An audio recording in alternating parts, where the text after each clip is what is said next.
podcasting from Portland East to Portland West, from Big Pine Key to Pacific Beach, and from San Juan to Guam. This is All Across America. Victor, welcome to the show. Thanks for having me. Your book is called Now Departing, a Small-Town Mortician on the Death, Life, and Moments in Between. You call yourself a country mortician. I've heard the term funeral director, undertaker. What's the difference? There's really no difference. I've lately been enjoying the term undertaker a little more. I think it's a little more poetic than mortician. Mortician is clinical, and funeral director is factual. That is a pretty good chunk of my job. You could also say embalmer, but I like undertaker. It seems to me to be more holistic. It kind of encompasses everything I do, and not that it euphemizes it necessarily, but I like that there's a poetry to the idea of doing something very challenging that is a hard undertaking and encompassing all the things. So showing up at the place of death, or dragging bodies out of the house, or sitting with a family on a very hard day, or embalming a body. I was just talking to someone about last week's run of just really challenging cases. And those sorts of things are all part of the undertaking of something that I think is really noble and good. So that's the term I like, but they're all pretty much interchangeable. You know, every funeral director has what they'd prefer to be called.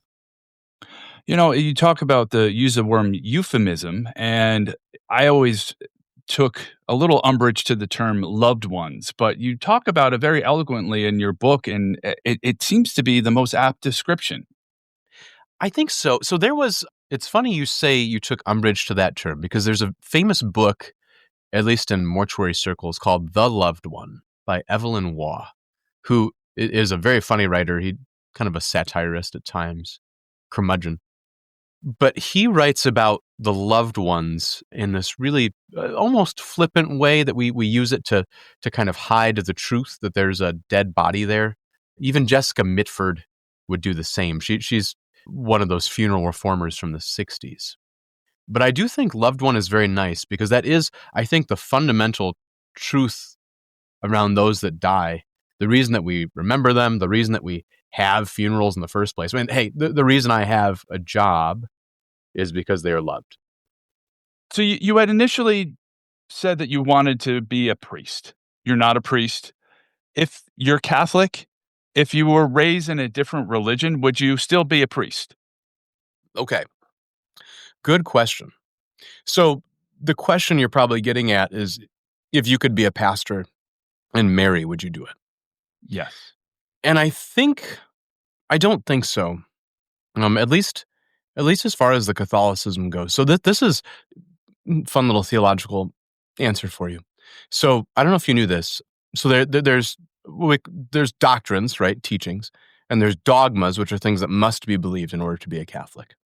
And actually, the conditions of priestly celibacy are neither doctrine nor dogma, but are actually what's called a discipline. So it's basically a rule that we follow because it is good, but it's not necessarily mandatory. So for instance, there are Eastern Catholic churches, like in the Ukrainian Catholic Church or the Greek Catholic Church, they have married priests, and there's nothing against that, right?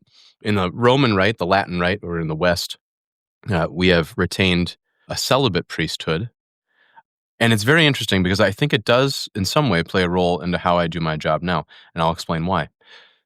So when you have a priest who cannot marry, they are devoted full-time to the job, as it were. It's certainly more than a job, but they have a single-minded devotion to this. And sometimes I wonder if undertakers shouldn't have something similar. And here's why. So last night was my night off. I worked late because I had 4 funerals to get ready. I woke up, I went to bed, and then I woke up at 3 a.m. and worked for 2 hours between 3 and 5, and then went to work out at 5, and then went to sleep for a half hour, and then got up to get my kids dressed and get them off to school. And now I'm here, but I've had to do a lot of front loading just to get the sheer amount of work done so I can actually spend some time and talk with you. And if I did not have family obligations, I could pour myself into the work and I could come home whenever I pleased, and I could stay out as late as was necessary. But right now, I have to crunch all my time in and wake up at ungodly hours to get the volume of work done that needs to be done in order to run a successful funeral, and not have families extremely disappointed with you.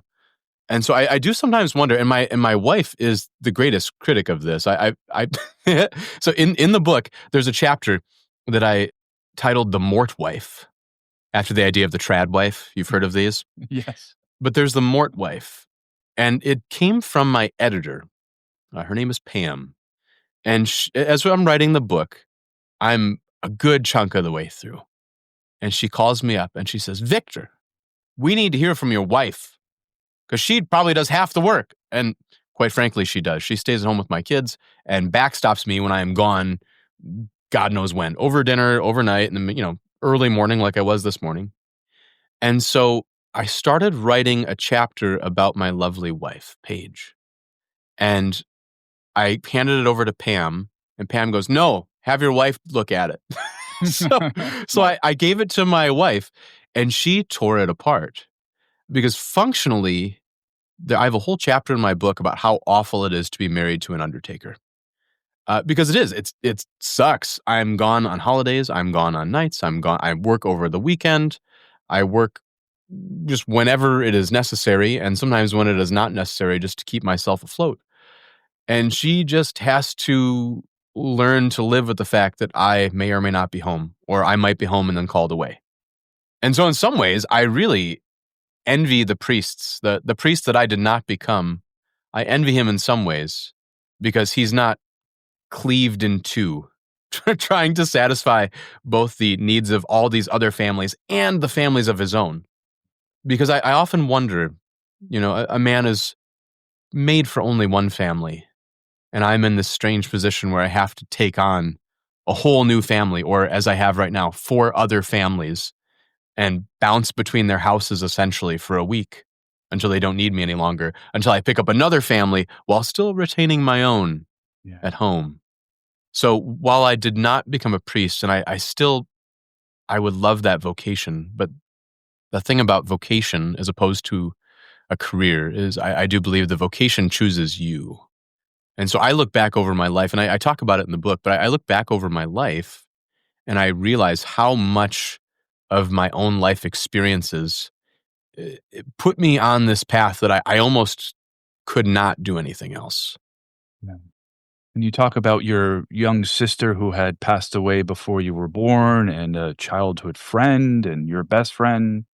Yeah, it's very funny how that goes, because I don't think a person realizes how many dominoes have to fall before you're doing your life's work.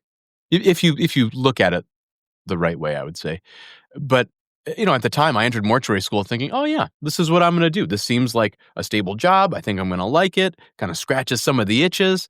And then as I've gotten into it longer, I look back and I go, "Oh, yes, my sister who died before I was born, cleaning off her headstone as a child probably made an impact." And I found my little best friend dead in his bed when I was 3.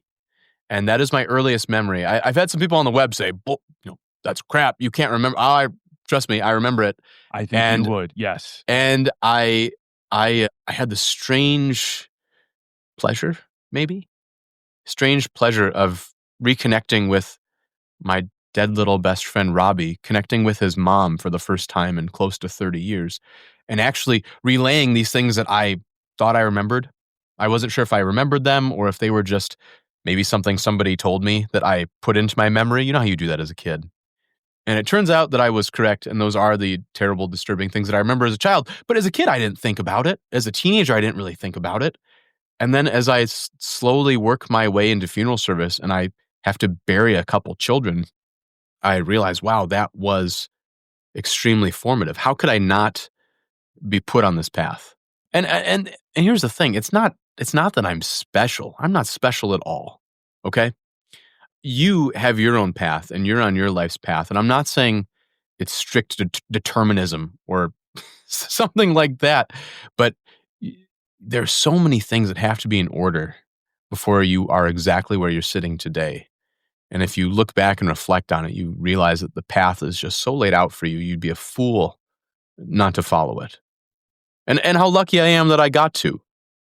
And so you talk about at 3 a.m. getting that call. Can you walk us through what the procedure is when you get that call to the day of the funeral and interment? Yeah, well, I'll just tell you about my day yesterday. I got a death call at 5 a.m. at the hospital. And so up I am, and I'm pretty good at getting myself dressed really quickly these days. So I go from bedhead and pajamas to looking presentable in about 15 minutes. I'm out the door. I'm to the funeral home. Cot goes in the back of the van, and you pull up at the place of death, wherever that might be. And there's always paperwork. That's the interesting thing. It's not like you walk into a situation usually and you're hit with the family. The first thing is kind of the bureaucratic red tape, which is unfortunate. But you get that out of the way at the hospital, or even if it's at a home, the hospice nurse needs to fill it out with you. And then you go sit with the family who's inevitably around the deathbed. And it's very interesting. It's one of those times where I think the veil is very thin because the person who's died, the loved one, right? Very tangible that they're loved at that moment. There's no reason that the rest of the family is up at 5 a.m. the same time you are, except for love. And the first thing you do is talk with the family, and you thread that strange needle between being a real person and also having a job to do. And I talk with a lot of other aspiring undertakers and students, and I tell them, like, these are things that you can't really be taught. You just have to teach yourself through trial and error and putting your foot in your mouth. How many times I've walked into a room and said, "How's it going?" And clearly the answer is shitty. Yeah. And you learn not to do that. Or usually what I do is I just embrace it. I just am myself, and you just accept the fact you're going to say dumb things. And I don't think anybody really cares at a certain point because you're there at 5 a.m. or 5:30. Then you take the body into your care. I come back to the funeral home. I started embalming at 6 o'clock in the morning, and I got about halfway through and then had to go home and get my kids ready for school and get my kids off to school. Then went back and finished afterward, and then met with the family at noon, skipped lunch, and planned a whole funeral that's going to take place 5 days after the fact or something like that. Mhm. So yeah, it's and to be honest, yesterday like I said, I have 3 other funerals I have to do. So I have a lot of things going on, and yet I have to stop. I have to make a very deliberate choice to just move those other thoughts and responsibilities in the background and take care of this gentleman and take care of his wife and take care of his family and just put everything else on hold. And like we said just a minute ago, and put my own family on hold because I'm not there for lunch. I'm not I'm not there for basically anything else until the job is done. So it's a challenge, but I do think it's good. And if there's one thing that I wrote about in the book that I think sticks with me, especially in the last third of the book, I'd say, is really at the heart of it all is love, which sounds strange to talk about love and a dead body, right? Like the first thing that comes to mind are uh, the stories of terrible funeral directors and necrophilia and weird shit like that. But the reality is that funeral service is really nothing but love. And it's love for the person. It's love for the physicality of the person you're getting ready, right? The deceased on my table has these big knobbly hands from working with wood and steel his whole career. And you see that and you learn to love it in your way. Because in the family, when I met with them that afternoon, they're talking about how big Dad's hands were. And actually, I know that very intimately because I had to, rub his hands and rub his fingers and coax embalming fluid so his fingertips wouldn't break down. So you learn to love, I think. And once you figure that piece out, all the other sufferings that come with it, I think are very worthwhile. And so much of your job is working with the family and the direction piece. And you said in the book, most families thankfully only have one, two, a couple funerals in their lives, and you're there to guide them in a way. How do you do that? So that's the $1,000,000 question, Mark. So it's interesting. Some families will know exactly what they want. and they'll tell you. They'll say, I want X, Y, and Z, right? And you can go through the motions with that. You can take the order like a waiter, I guess. But if you dig down, I think most families do need direction, because even if you've done it once or twice, it's the case that every single death is different and every single one affects you differently as a family. So even though you've made arrangements for mom, let's say 6 months ago, and dad dies in short order, well, dad's services and the way you remember him and the way you think about him are going to be entirely different than the way you thought about your mom. And so you could take an order and just say, oh yes, copy paste. But if you're really if you're interested in serving a family, you do almost have to start from scratch every time and get to maybe know the family. Sure, if you don't know them, I'm in a weird position where I know a lot of the families that I work with, but you get to understand their relationship to the dead, and that really informs how you go about your funeral. So I try to do that. It's kind of fun sometimes, fun or sad depending on how you think about it. But you pour yourself out into planning this thing, and you get to know the family, and you try to do it right? And then the minister just gives you the exact same funeral sermon that you heard last week. So Yeah. you're like, oh, okay, well, they clearly didn't pour themselves out. But the fact is, I think what a funeral director can provide, if doing it well, is something of value, because you're really shaping the idea of memory all the way through, right? You're shaping what memories you can present back to them. They give you the memories when you meet, and you sit there and talk for a half hour, not about work. You just talk about dad or mom or uncle or brother or whatever that is. And you sift through those and you try to shape and represent to them the memories they give you. And that, I think, is really helpful, especially if you have a situation where maybe there's family dysfunction or trauma or grief that started before the death even happened. It's really important to try to hand back those things in a palatable and safe and moving and touching way. How do you handle difficult deaths like suicide, overdoses, You sudden? handle them oh, you handle them difficultly. That's the thing about it. I like to think that most undertakers are not soulless, numb, reanimated corpses themselves. I would like to think, Yeah.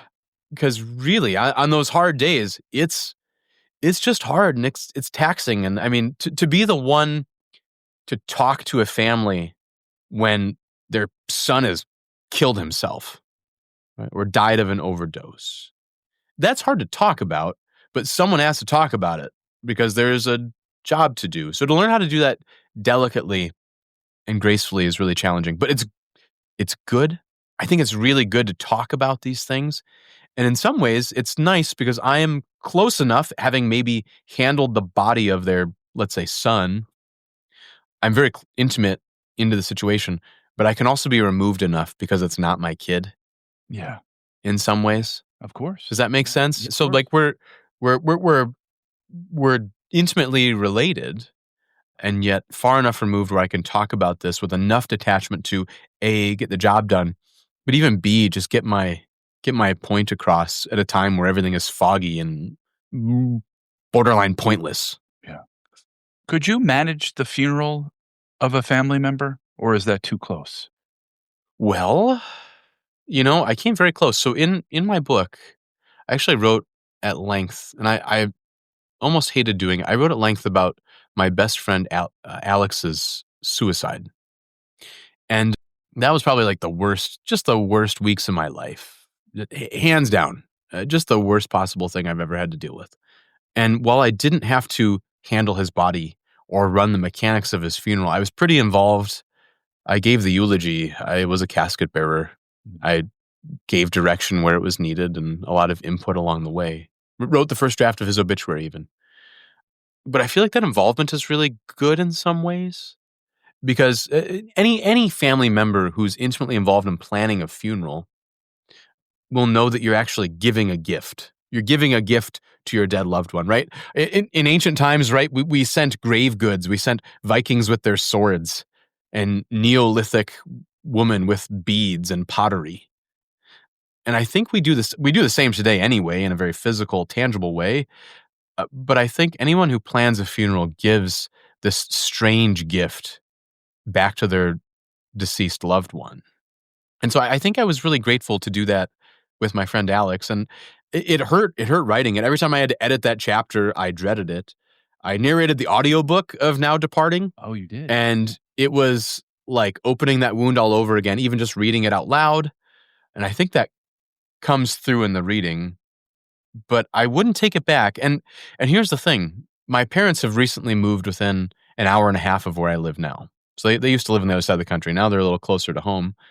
And I was talking with my wife about it and my boss too. But when my folks die, which I hope is a long time from now, I'm just going to handle their funerals. I'm just going to do it myself because this is what I know how to do, right? And I'd be a fool if I had the skills I have now and this peculiar skill set and all these other things that I happen to know. I'd be a fool if I didn't give those back to my own folks.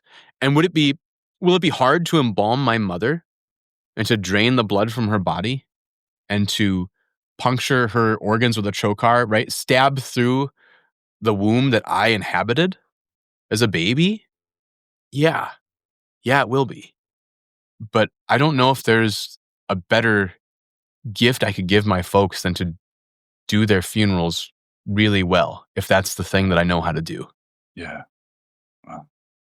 You talked a little bit about obituaries, and we talked about difficult deaths, and there is a lot of euphemisms in obituaries. You see died at home, died suddenly. Yes. What are your thoughts on that, and what's the secret to writing a good obituary? I think the secret is telling the truth, Mark. I like to say you try to tell the truth in love.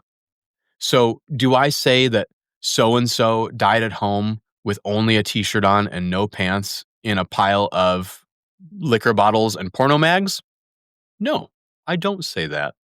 But do we say that so and so made some decisions that we might regret? Do I say that so and so had some deep demons in their life? Sure, we can say that. We can say they died at home unexpectedly of natural causes. Or we could say, I do like, not like, that's not the right word. But when we have a suicide, I think it's very important to say something like, they made a choice we regret. Or they just even coming and saying they took their own life. We don't have to say they hanged themselves with a belt in the garage. Yeah. But we can still tell the truth and we can do it lovingly. You know, we don't have to remove all euphemism, I don't think, but I think if you keep things properly ordered, you can tell the truth. Because I mean, how many times, I don't know if you're an obituary reader, Mark, but you read an obituary that says died at home and that's it, and you're like, that could be anything. Yes. So I think it's really important to tell the truth gently along the way, because also if you say died at home, it could just be like laid down on the couch and didn't wake up. Well, that's a very different thing. Or died in their own bed on hospice. That's the ideal death to me, honestly, to die in your own bed, in your sleep. That's beautiful. So say that. You know, don't dance away from it. Also, I think it's okay to say that grandma died, you know, and not say passed away or went to walk with Jesus in the garden or something. Just tell the truth. She's dead and it hurts and we're sad about it. Yeah. And we can say the other flowery things at another time, but I think it's nice, especially when it's something as powerful and something as permanent, or at least semi-permanent, as writing, you know, almost a historical record to say so-and-so died. Because that's the facts. And it's okay to lean into that at times. See, I write a lot of obituaries. And that is one of the things I really try to do is I try to tell the truth. And also, one thing I realized early on is that I really struggle, or at least I struggled early on, where someone would say, oh, Bob loved working on his car.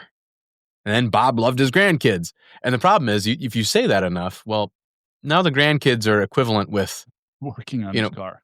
Popping a dent out of the fender and changing the oil, you see? So I really, that's another thing that I don't really do explicitly with a family, but when I write the obituary, I really do try to make a distinction between liked, enjoyed, appreciated, loved. Because love should be like reserved for the things that are immortal. It should be reserved for people and ideas and beliefs, and not silly things like working on your car or getting dressed up, to go to the grocery store, as many little old ladies are wont to do. They didn't love that. They liked it. They sure enjoyed it. It was fun. It makes you smile when you think about it, but it's not something that's bigger than themselves, if that makes sense. Yeah. Yeah. And you have a lot of subscribers to your obituaries at the funeral home. Yeah. Yeah. That's the weird thing about a small town. I don't know if it's the same in big cities, but in my little town of 1,600 people, every time I update an obituary at my website, it blasts out an email to like 2,300 email addresses or something crazy like that. So there are more subscribers to my funeral home website than there are people that live in town. Wow. Wow. But I think it's nice though. Like there's a sense of community that I think the small town has. In some ways, okay. So there's a writer, G.K. Chesterton, who I adore. Actually, I'm wearing a sweatshirt right now with his signature on it. There you go. I just love him. But he has some ideas that are, I'm going to just paraphrase or lift a thought. But he says that small things are bigger on the inside. So you might live in a city. I lived in Minneapolis when I went to school, and there were more people within my little neighborhood than there are in my town that I live in now. Or maybe even more, like in 4 blocks, right? I live in an apartment building that has more people in it than my whole neighborhood in Warren. And the reality is I didn't actually know my neighbors when I was in college. And I didn't know anybody who lived in the building across the street. And I didn't know anybody who drove by in their car. And I only knew the kids in my mortuary program. Didn't really know anybody in the medical building. So you have all these people, but you cross paths. You cross paths in a much more peripheral sort of way. And despite living in a town of only a few people and working in a very small circle and seeing the same several hundred people, let's say, in and out at every funeral, the reality is I know the people more intimately. And I've gone in a lot of the houses on death calls, and I've delivered flowers, and I've delivered Meals on Wheels, and I visit these shut-ins. And in a lot of ways, my world is very big. Even my kids, right? My kids can navigate every nook and cranny of my town. They've been up and down the river that snakes through my town in a kayak any number of times. They can tell you where all the good graffiti is under each of the bridges, but they know every little detail that I think if you're in a really big place, there's too much to take in. Yeah. And so I really love that I get to enter into these families' lives in a very intimate way, and you retain it because you see them all the time. So there's something about the bigness within the smallness that I didn't know when I moved here. And I think it comes through in the pages of the book in some ways. It's kind of my love letter to small town living, and it's my love letter to love, if you want to, my peculiar form of love that I happen to try to embrace up here in the middle of nowhere. But I think it's good in a lot of ways. And I even though it's a book about a small town and it's about people that on the surface do not matter in the grand scheme of things, I think it's really accessible because it just takes you so deeply into a snapshot of the people that I talk about. It takes you so deeply into their lives that I hope it makes people think and reflect on how deeply they might enter other people's lives too. Does that come through, Mark, as someone who read the book? Yes. I mean, you are all near the Canadian border. You're definitely in a rural area, and for me, it's. I wish I had somebody like you in my town, which is quite small, but still it's 25,000 people, and you don't get that same intimacy. And you wrote in the book how you're at an independent funeral home and you've received and rejected offers from corporate funeral homes that have been much more lucrative. What is that like, the experience of an independent funeral home versus a more, corporate styled entity? Well, everything is much more tangible, I think, in some ways. So, for instance, we have not changed our bookkeeping since 1937. So I have a ledger that I write all my information down by hand with a pen, and I keep my funeral bills on a 4x6 note card in a recipe box that we've had since the 40s. So you have a physical bill and you have a physical record, and all my embalming reports are physical copies. and I shake the hands of dead people when I pull their hands through their sleeves, and I hug widows, and it's all very, very tangible. And the hard part about it is if I want to get anything done, it's either myself or my boss. There's just two of us. So if anything needs to be done, that's it. It's just us. But also the quality control is unmatched. So I never have to hand off a funeral to someone that I don't know, or I never have to make an arrangement, and rarely do I miss the graveside when we put them in the ground or we take them to the crematory. So I like to say my fingers are in the pie, right? And 20 different pies all along the way. But the thing is, because of that, and maybe it stretches me thin, but because of that, my quality control. I mean, goodness sakes, I can make sure every detail is exactly up to Victor's standard, which is, is it different than a corporate funeral home where, do I have every technological advantage, right? Do I have keepsakes? Do I offer 50 urns? Like I don't. But the quality control in the people in the job, I have a very, very tangible hand in.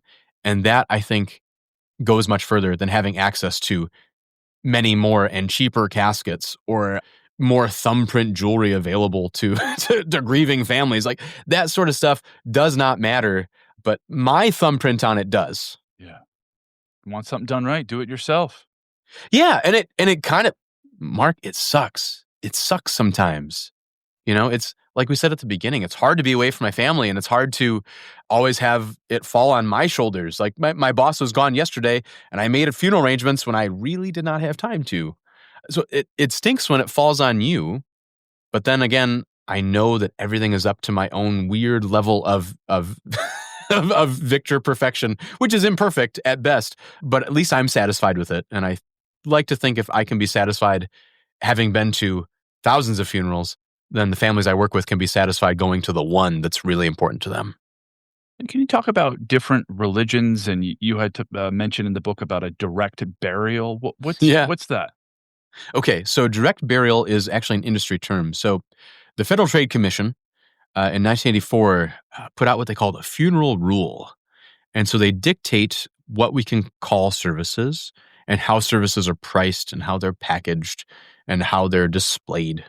And that's important, right? That provides a lot of transparency for families.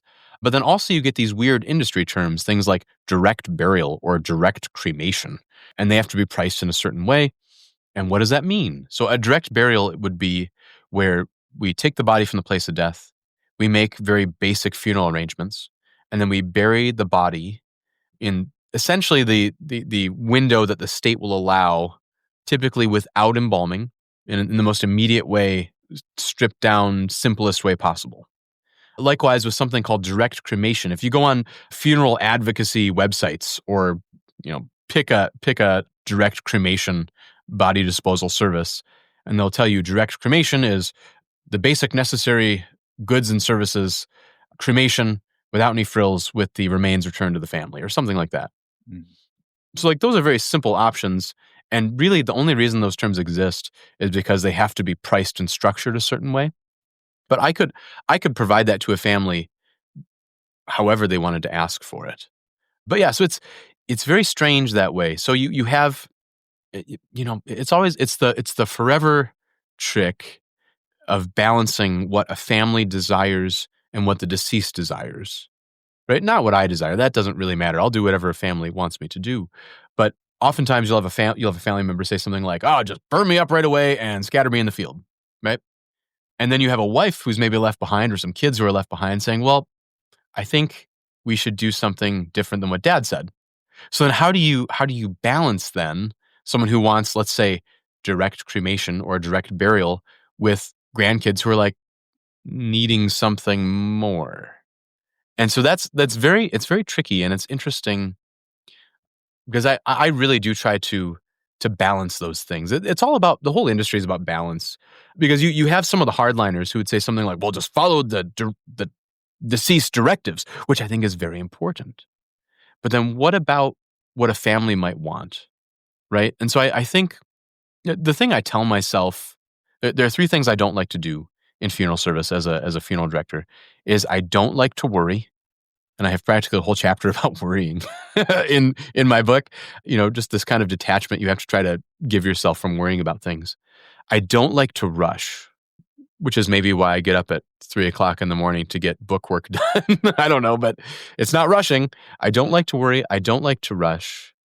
And I don't like to be slavish. And so I don't like to be beholden to either my own preconceived notions or a deceased, like, firm directive if there's something else that seems to be necessary. And I also don't like to be slavish to the family where I'm something like a waiter where they just tell me what to do and then I bring it out on a plate. Because then that really removes the idea of service from funeral service, does it not? Yeah. Yeah. So you spend a So lot of time in the car. I spend way too much time in the car. What do you Yeah, what do you think at least about?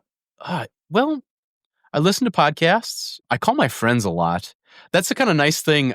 My friends with office jobs are not nearly as accessible. Okay, for as inaccessible as I am sometimes, if I'm driving in the middle of nowhere, you spend a lot of time in the car driving around or driving to the cemetery. The other day, I got to talk to my favorite union organizer, borderline communist cousin, in the hour it took me to drive out to the cemetery. It was wonderful. So we just get to chit chat, and I get to talk to all my strange friends that I've picked up along the way, and I get to keep in touch with them. And so that's, at least for me, the big benefit of being in the car. And we're to the point where the usual suspects that I call, they know that I'll call when I've got a body in the back. Or my wife scoured the internet and got me these nice big baggy t-shirts with breast pockets. And so under all my protective equipment in the embalming room, I have my baggy t-shirt on with my breast pocket so I can put my phone in it that's underneath all the protective equipment so I can talk on the phone to my friends while I'm embalming. Wow. And so they know I'm clanking around and there's like machines humming in the background and whatever. But it's nice. It allows me to stay connected, I think, in a way I wouldn't have if I was chained to a desk, as it were. Yeah. Yeah. Do you believe in the afterlife? Absolutely. Absolutely.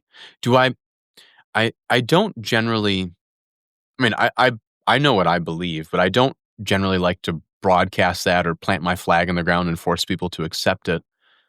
But I generally will tell people what I believe in what I call the Platonic fashion. So it goes like this. So you and I are made up of two parts. And this, at least, is apparent to me. Working with a lot of dead bodies, I will tell you, when you open up the eyes of someone who is dead, it's not just the fact that they've lost their luster or the tear ducts aren't, moistening the eyes. You can tell when you look into a dead set of eyes that there is something missing. There's something that's absent that was there before that was not there when you showed up to take the body away. There's something gone. And you can call it whatever you like. If you don't like the word soul, if that's too loaded, I sometimes use the word animus, the Latin word, right? The animating principle. And so you have the soul, for lack of a better word, and you have the body. And throughout your life, these things are constantly held in tension. There are things your soul desires that your body cannot achieve. There are things your body desires that maybe your soul would be better off not having. Yeah. But anyway, they're in constant tension. And you have these physical things that you can see all around you go the way of all physical things. So in my book, I like just the poetry of it because I am a nerd. But I wrote about the idea of a chair. So you have this physical chair, and it has 4 legs, and you have 2 legs. And the chair will eventually break down. And when it breaks, you throw it out into the tree row behind your house and let it decompose. Or you put it to the dump, or you toss it in the fire pit and you burn it up and it's gone. And how much does that correspond with exactly what we end up doing with our dead bodies, right? We put them in the ground, we burn them up, right? Their 4 legs go the same way as our 2 legs. But then what about this other spiritual aspect, the thing that animated us, that made us exactly who we are, that we cannot weigh or measure in any respect, this animus? And I think that goes the way of all the other non-physical things. So take something like love, which is weird. I talk about love constantly in a book about funerals, but love is not bound like a chair is. A chair can only exist. You can't have 2 chairs in the exact same spot, right? A chair takes up space. You sit on top of it, but not inside of it because it is a physical thing. Love, though, is not bound by any of these things. You can love someone who is gone. You can love someone who is dead. You can love someone you have never met. You can try to love someone all the way across the world and just wish the best for them, and that is love. And so if love is not bound up in the physical things, there is a part of you that experiences these metaphysical things, right? There's a part of you that experiences love, because love isn't just your heart rate or your face flushing. Love is more than that, clearly. And so I would say when you die, the non-physical, the physical part of you is gone, like the chair. And the non-physical part of you goes where all the non-physical things like truth and love and justice exist somewhere out there in the ether. And so if you're a Christian, the next step would say, well, okay, so God creates all those things, you're with God. You could be an animist and say that love is with my ancestors and I'm going to meet them. But whatever that looks like, or you could believe in nothing and just say, oh, my soul is nothing and my body is dust. That's fine. But at least in my experience, just handling the sheer clunky physicality of human bodies, there are two parts, and they are so wildly different. Because we're not in an obituary. You might write about Dad's big hands, but when you write about his actions, what you're really writing about is his intentions. And your intentions are not physical. Your intentions are purely between your ears, and you can't measure them out in any way. So I'm a big believer in the soul and the body, the flesh and the spirit, and I believe in the afterlife because it seems to me that love and those things exist outside of time and forever. So why would not our part that understands those things also do the same? You wrote, "The goal is to grow their soul past the constraints of their body."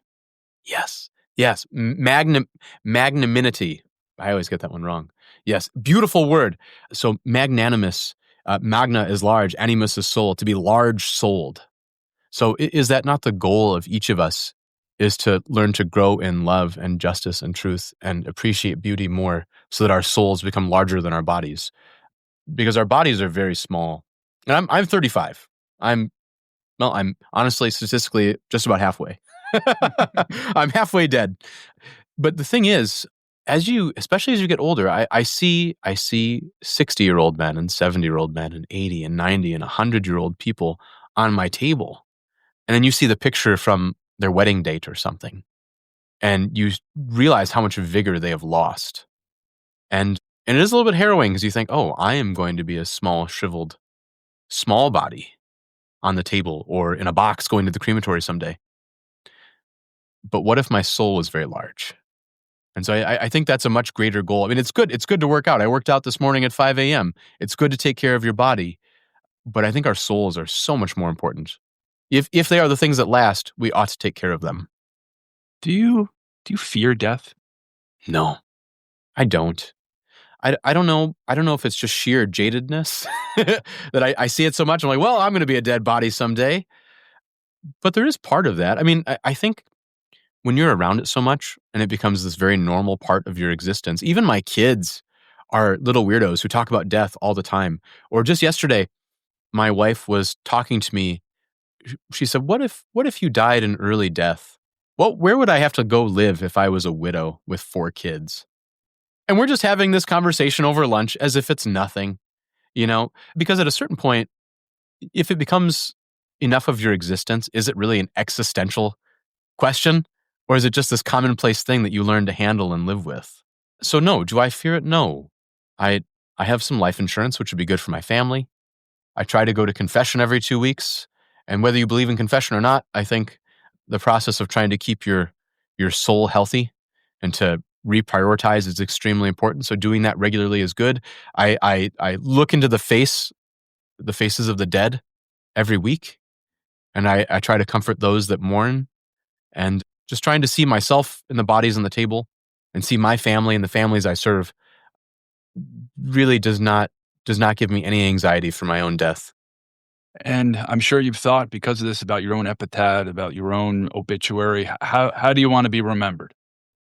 I think, as much as dear listener, as much as I would love for you to buy the book and read it and hopefully learn something from it, I think all these other things are secondary. Even my vocation, my career is secondary. I would like the primary thing that would remain in people's memories would be just how much care and affection I tried to show my family and tried to show everyone I crossed paths with. And if that was all that was left, that would be enough.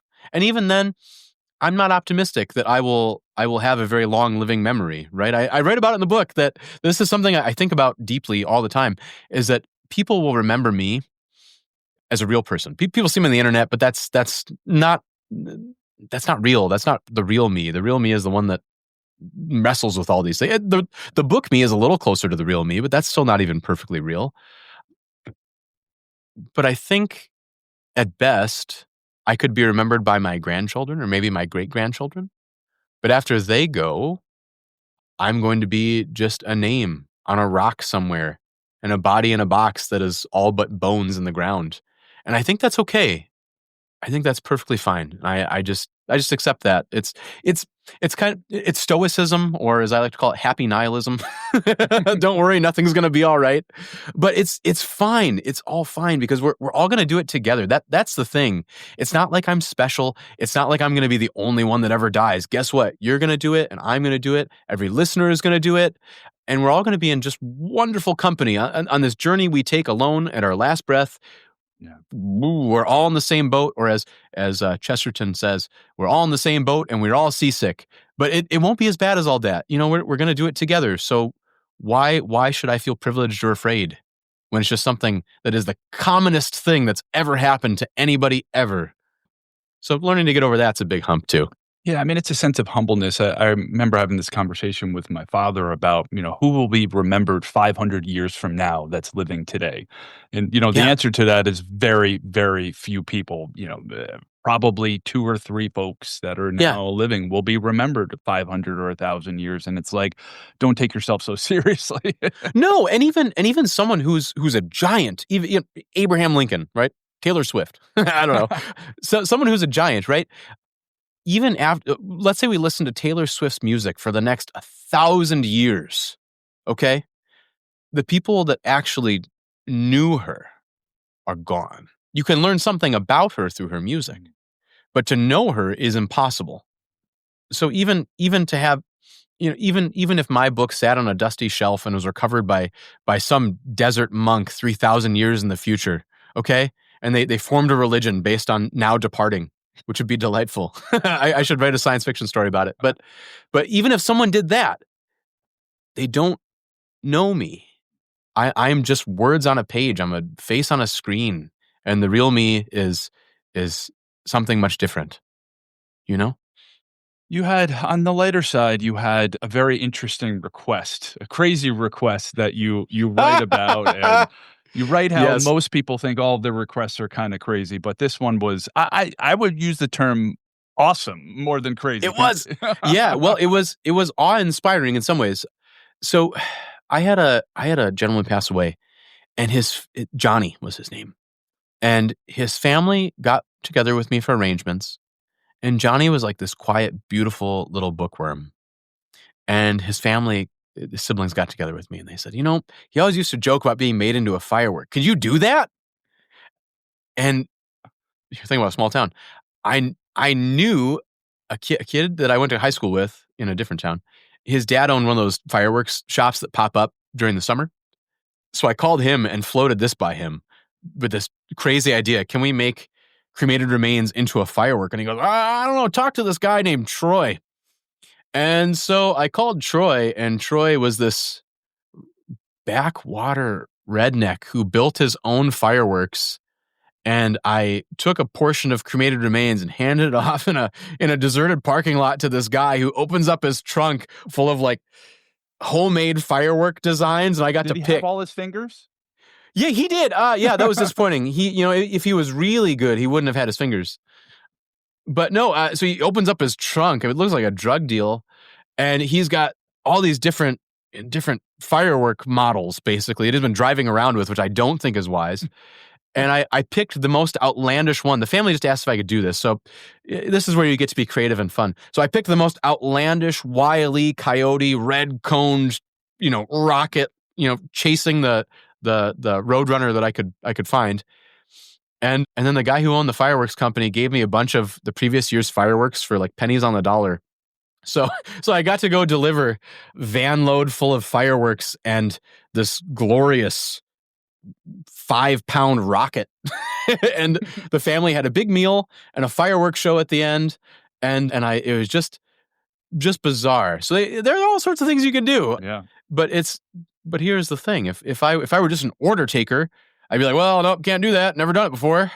But really, it's all about the problem solving and a little bit of creativity and honestly a little bit of fun I got to have along the way. Yeah. I mean, it sounds like a great business idea, to be honest. Yeah, well, the liability is what always scares me. I had the family sign some stuff because you don't want to hand over a bag of your dead brother's bone dust to a guy with 3 fingers. You want to hand it over to the guy with 10. But no, you have him sign off on these things because, yeah, well, once it's done, you can't really undo it. You can't take him out of the firework. He's mixed with pounds of gunpowder. But no, so that's anything can be done if you put your mind to it and you know the right people. And I presume if you had worked at a corporate funeral home, that would not have been a request you could have honored. Impossible. No. That's the thing. I'm not the only thing I'm hamstrung is by my own creativity. So I can do a lot. Mostly I just do normal run of the mill stuff, but every once in a while I get a curveball, and that's what keeps it interesting. And you talked in the book about it's a business and you have to be able to support yourself and your family, but you also do funerals for the county and Oh yeah. and you also said how children's funerals are free of charge. Yes, they are. That's another really cool thing about where I'm at. When there's need, you can just fill it. And the reality is there does have to be an economic exchange, right? It costs money to keep the lights on, and it costs money to pay the taxes, and it costs money to buy a hearse every handful of years, and it costs money to keep my kids fed. I try to live in what I call frugal comfort.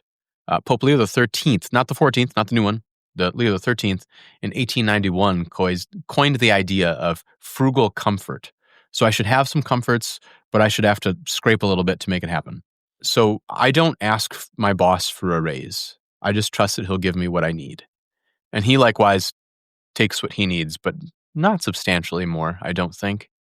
But it's nice because with the pressure off, if I want to give something away, I just gave away a necklace with some cremated remains in it because the family wanted it engraved and it was too small for the engraver. So I was like, well, you know what? We couldn't do what you wanted. It's yours. And is $50 out of my pocket a really big deal in order to serve someone well? Not really. Yeah. So yeah, that is one of those other things that you have to balance. And in a corporate setting, there are rules. I mean, honestly, there are rules against charity in a corporate setting because you don't get a tax write-off for just helping someone make ends meet. Really, I'm working a funeral here in the next week or two for a family that falls in this weird gap between they have more assets than they are allowed to have the county help pick up the bill, but they don't have enough assets to pay for the funeral in whole. So my boss and I sat down and we're like, oh, here's what we'll do. We'll provide our services. We'll provide a casket. We'll provide a vault. We'll have them pay us whatever they can pay us. And things like grave digging or flowers or other things that would normally, lunch, let's say, that would normally come out of my pocket, we'll have them pay it. So then we don't lose our shirts. We lose some money, but then everybody gets served. So that's the thing. I wouldn't be able to just use my discretion in the way I get to now. And I think the nice thing is if you can use your discretion in an economic way, it just bleeds over into everything else. Because I'm not concerned about being charitable. I can be charitable. So if I can be charitable with the funeral bill, I can be charitable with my time. I can be charitable with my suffering. I can be charitable with all the honestly gross things I have to see, right? I can offer that up as charity as opposed to a number on a spreadsheet or, punch card to log in to get enough hours. I don't have to worry about that. I can just be charitable. You sound a lot happier than you would be in someplace else. I think so. I don't know. And maybe just my head is messed up. I somewhere along the way, I started reading Chesterton. I started digging deep into other weird philosophical avenues that I won't bore you with. But I do think it messed up my head in a lot of ways. Kind of ruined my life because I can't really be someone who strives for a whole lot anymore. I just strive for philosophy and goodness. And if I have $100 left over at the end of the month, I'm really happy.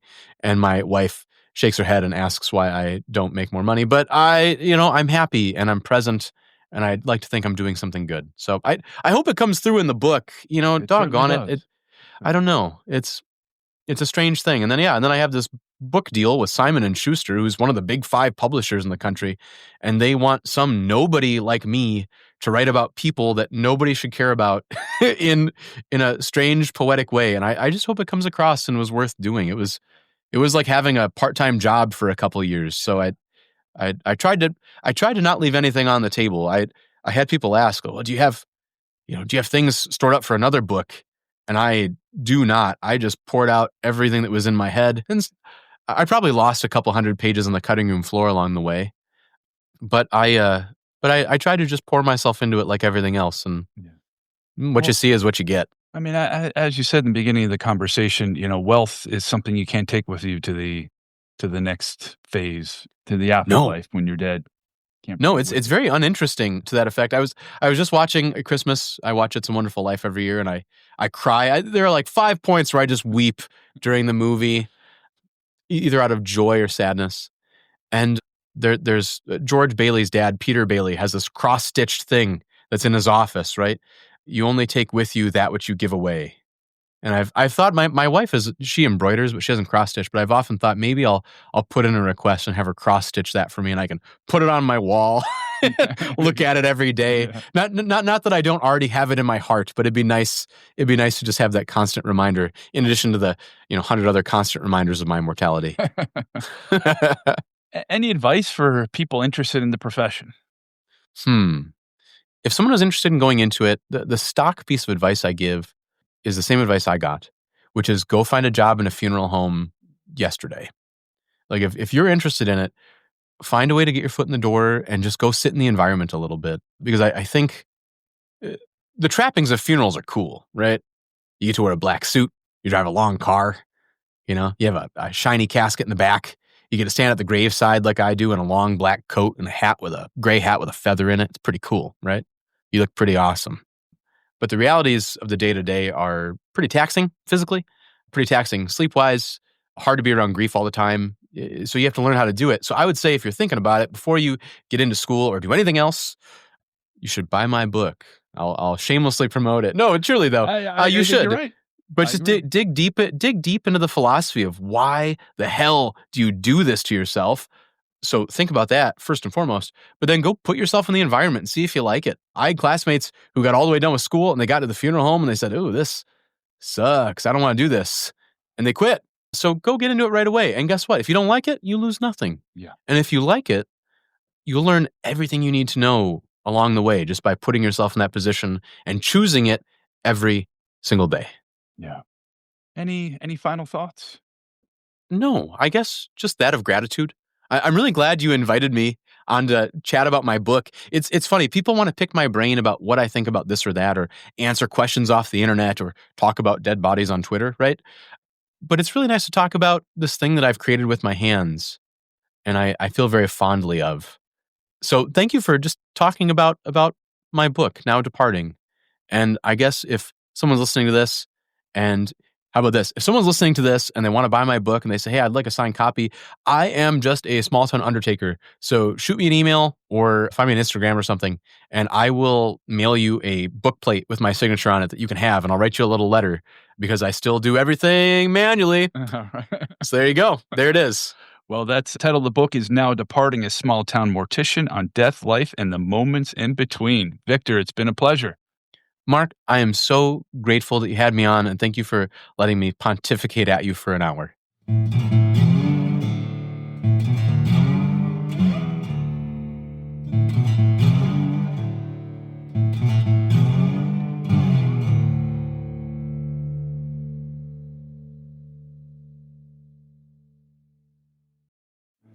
All Across America is produced by me, Marco Vig, in Ridgefield, Connecticut. Visit us on Instagram at All Across America.